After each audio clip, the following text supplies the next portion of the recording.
रोएगी हर दिल भी रोएगा, डूबेगी कश्ती मेरी तो साहिल भी रोएगा। इतना प्यार बांटूंगा इस दुनिया में ऐ मेरे दोस्त कि मेरे मरने के बाद मेरे आशिक तो क्या मेरा कातिल भी रोएगा। हम आप सब लड़का लड़की से कहना चाहेंगे कि अभी वक्त है, अभी सर झुका के पढ़ लीजिए।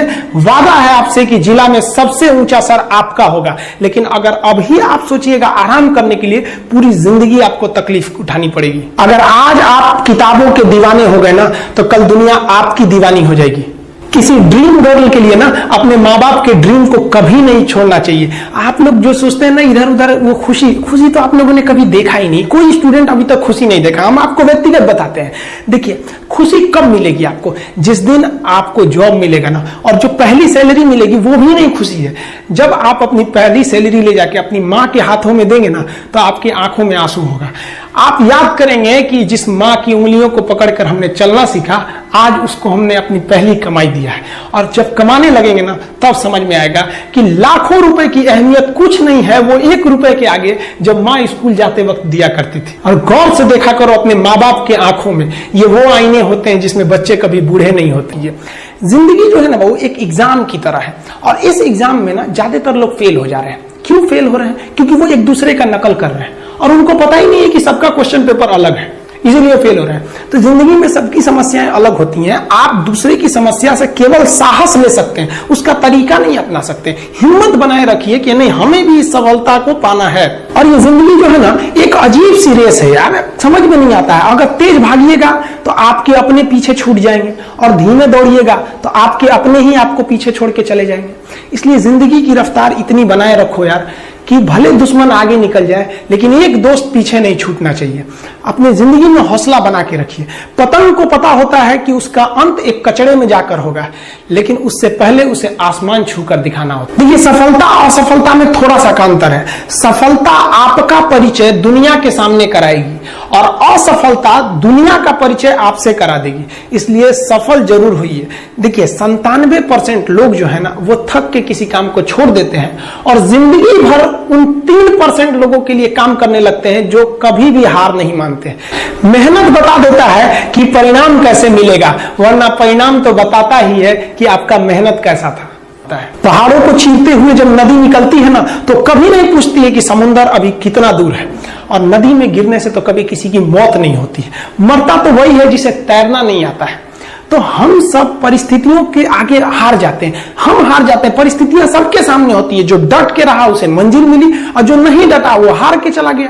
जब हमारे पास परिस्थितियां आती हैं, हम घिर जाते हैं चारों ओर से, तो हम परिस्थितियों को दोष देने लगते हैं, न कि उस परिस्थितियों से निकलते हैं। कोई मस्जिद जाता है, कोई मंदिर जाता है, कभी सोचा है भगवान को कितना बुरा लगता होगा? सोचते होंगे कि बंदा केवल हमसे मांगने ही आता है, यार कभी मिलने भी आया करो। हमको तो लगता है किसी दिन भगवान निकल के बोलेंगे कि यार केवल तुम लोग हमसे मांगने ही आते हो, कभी मिलने भी आया करो। तो भगवान से या अल्लाह से सबसे एक दुआ मांगिए कि आप हमको मुसीबत देना है, आप दीजिए। आप जिस तरह से हमें खुशी देते हैं, उसी तरह से हम आपके दिए गए दुखों को भी अपनाएंगे। लेकिन हाँ, उस दुख से लड़ने की हिम्मत भी जरूर दीजिएगा। और सबको अपने अपने कर्मों का पता होता है, यूं ही गंगा किनारे इतनी भीड़ नहीं लगी रहती।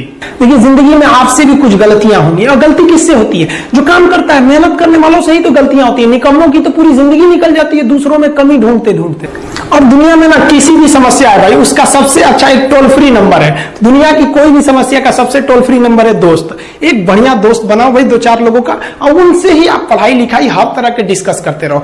दोस्त से बढ़िया टोल फ्री नंबर कोई नहीं है, हर चीज का इलाज है। और कुछ दोस्त जिंदगी में तो ऐसे बनाओ ना, जो आपकी प्रॉब्लम को वैसे ही समझ जाए जैसे डॉक्टर की लिखावट मेडिकल स्टोर वाला पढ़ लेता है। और एक बात और, ये जो अच्छी किताबें होती हैं और अच्छे दोस्त होते हैं ना, जल्दी समझ में नहीं आते हैं। लेकिन इसलिए दोस्ती बहुत अच्छे सोच समझ के कीजिएगा, क्योंकि कहा जाता है कि एक आम 10 आम को सड़ा सकता है, लेकिन 10 अच्छा आम एक सड़े हुए आम को कभी ठीक नहीं कर सकते हैं। इसलिए अगर आपको कोई आपके सर्किल में, कोई आपके करियर में कोई बाधा आता है, तो तुरंत बाहर कीजिए, उनसे कोई इग्नोर मत कीजिए। और यार, अगर आपको दिल लगाना ही है तो किताबों से लगाओ ना यार। बेवफा भी निकलेगी तो मुकद्दर बना के जाएगी। दिन में सबके लिए 24 घंटा का होता है। ऐसा नहीं है कि आपको अलग से वक्त मिलेगा, लेकिन इसी 24 घंटे में किसी को प्यार करके पति बनने का शौक है, तो किसी को मेहनत करके करोड़पति बनने का शौक है। तो आप डिसाइड करिए आपको क्या बनना है। क्योंकि बरसों बाद जब लोग ये मिलेंगे ना आपसे, तो ये नहीं पूछेंगे कि कितनी गर्लफ्रेंड है, लोग पूछेंगे कमाता कितना है, हैसियत कितनी है तुम्हारी। ये दुनिया का उसूल है कि लोग कभी भी आपसे खैरियत नहीं, आपकी हैसियत पूछते हैं। लोग एक दूसरे से वादा करते हैं कि तुम्हारा जिंदगी भर साथ निभाएंगे, कोई किसी का साथ नहीं निभाता है। लोग अर्थी और जनाजा भी ले जाते हैं ना 2 कदम, तो कंधे बदल बदल के ले जाते हैं, जबकि पता है कि आखिरी मुलाकात है। लोग यहाँ कंधा बदल बदल के ले जा रहे हैं और लोग वादे कर रहे हैं कि जिंदगी भर साथ निभाएंगे, कोई साथ नहीं निभाता है। देखिए, जीवन में ना अपने अंदर से अहंकार बिल्कुल निकाल दीजिएगा। अहंकार बहुत ही खराब चीज है। कहते हैं कि अहंकार में इंसान को इंसान नहीं दिखता, छत पे चढ़ जाओ तो खुद का मकान नहीं दिखता। अहंकार नहीं करना चाहिए। छत को बहुत गुरूर था छत होने का, 1 मंजिल और बनी और छत फर्श हो गया।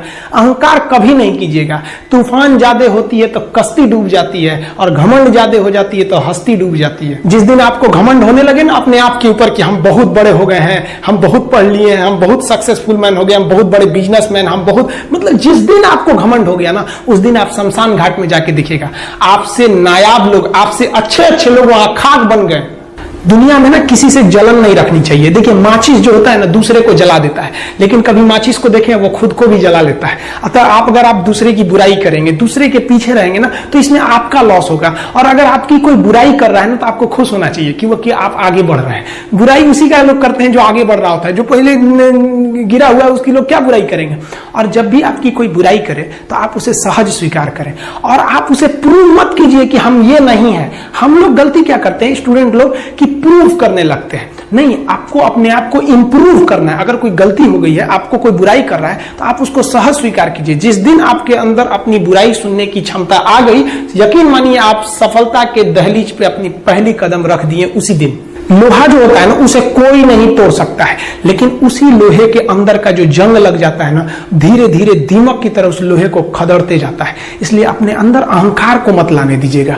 लोग कहते हैं ना कि अहंकार बुरा है। जीवन में हम जो अनुभव किए हैं, अहंकार से भी खराब चीज होता है गुस्सा। देखिए, अहंकार उत्पन्न ही नहीं होगा जब तक आपको गुस्सा नहीं आए। आप ऐसे नॉर्मल बैठे हैं और आप किसी से कहिएगा कि तुम्हारी क्या औकात है, जब तक आपको गुस्सा ना आए। तो अहंकार एक पेड़ है और गुस्सा उस पेड़ का जड़ है। इसलिए गुस्सा जिस दिन आया उस दिन आप बर्बाद हो जाएंगे। किसी भी व्यक्ति को बर्बाद कराने के लिए सबसे जरूरी है गुस्सा दिलाना। आपको पता है, लोहार जो होता है, लोहार वो जानता है कि लोहे को हम ऐसे नहीं मोड़ सकते हैं, बहुत ही शक्तिशाली है। इसलिए लोहार ना इस लोहे को ना आग में डाल के इसे गुस्सा दिलाता है। जब ये गुस्से से लाल हो जाता है ना, तो जहां गुस्सा आया आप अपनी ताकत खो देते हैं, और ये लोहा अपनी ताकत खो देता है, और एक मामूली हथौड़े के चोट से लोहा मुड़ जाता है। तो जिस दिन आपको गुस्सा आ गया, समझ जाइए कि आप अपनी ताकत खो रहे हैं। कुछ लोगों को लगता है कि उनके पिताजी बहुत पहुंच वाले हैं, दादाजी बहुत पहुंच वाले हैं, तो उनकी बदौलत हमें कोई काम मिल जाएगा, कोई जॉब मिल जाएगा। तो कोई ये बहुत बड़ी बात नहीं है। पहचान से मिला काम बहुत देर तक नहीं रहती है, लेकिन काम से मिलने वाली पहचान आजीवन रहती है। हम स्टूडेंट्स को कहना चाहेंगे, आजकल स्टूडेंट्स को पता नहीं क्या हो गया है ना, सोचना लड़की के पीछे पगलाया है, कहता है कि लव हो गया। भाई, दुनिया में लव नहीं होता है किसी से, ये एक अट्रैक्शन है सबको। मान लीजिए मेल है तो उसे फीमेल से होगा, फीमेल से है तो उसे मेल से होगा। तो कोई कैसे कहेगा कि हम तुम्हारी ओर अट्रैक्ट हो रहे हैं, तो उसको छुपाने के लिए कहता है हमको लव हो गया। भैया, लव अब नहीं हो गया। अगर आपसे कोई कहता है ना कि आपको वो आपसे ट्रू लव करता है, तो उससे कहिएगा कि हमको अभी मेरा किडनी खराब हो गया, 1 लाख रुपए की जरूरत है, नहीं देगा। लेकिन आप अपने माता पिता से कहिएगा कि हमको 1 लाख की जरूरत है, रियल में भी अगर हो जाएगा तो वो अपना शरीर बेच देंगे आपके लिए, लेकिन वो नहीं बेचेंगे। ये होता है लव। लेकिन लोग अट्रैक्शन को लव कहते हैं, उसके लिए पूरी जिंदगी बर्बाद कर देते हैं। ये सब बाबू गलत चीज है। जो आप अपना, देखिए, आप अपना करियर छोड़ के अगर इस सब चीज में जाइएगा तो पूरी लाइफ बर्बाद हो जाएगी। आप जो रिश्ता खोजते हैं अपना कॉलेज में, कोचिंग में, ये सब परमानेंट रिश्ते नहीं हो सकते हैं। हाँ, आप गर्लफ्रेंड से शादी करेंगे तो ये आपके लिए बेस्ट लड़की होगी, लेकिन माँ बाप जो ढूंढ के लाएंगे, जो भगवान आपके लिए बनाया है, वो लड़की आपके लिए यूनिक होगी। If you will best you will number 1, and if you will unique you will only 1। तो याद रखिएगा, जो भगवान आपको बना के जोड़ता है ना, वो रिश्ता सबसे अच्छा होता है। अपने माँ बाप को देखिए ना, क्या झगड़े नहीं हुए, लेकिन आज भी वो लोग एक साथ रहते हैं। लेकिन फिर भी आप देखिए, आजकल के जो वेस्टर्न कल्चर आ गया, क्या वेस्टर्न कल्चर हो गया समझ में नहीं आता है। प्यार और छुहाड़ा, इसकी जिंदगी में 1 साल होती है, 1 साल में ही खराब हो जाता है। ये वेस्टर्न कल्चर है, हमारी भारत की संस्कृति नहीं है। हम गर्व करते हैं, हमें अहंकार है, हमें गुरूर है अपने भारत की संस्कृति पर। जहां एक छोटी सी बच्ची भी गुड़िया खरीदती है ना, तो उसके लिए दुपट्टा खरीदती है।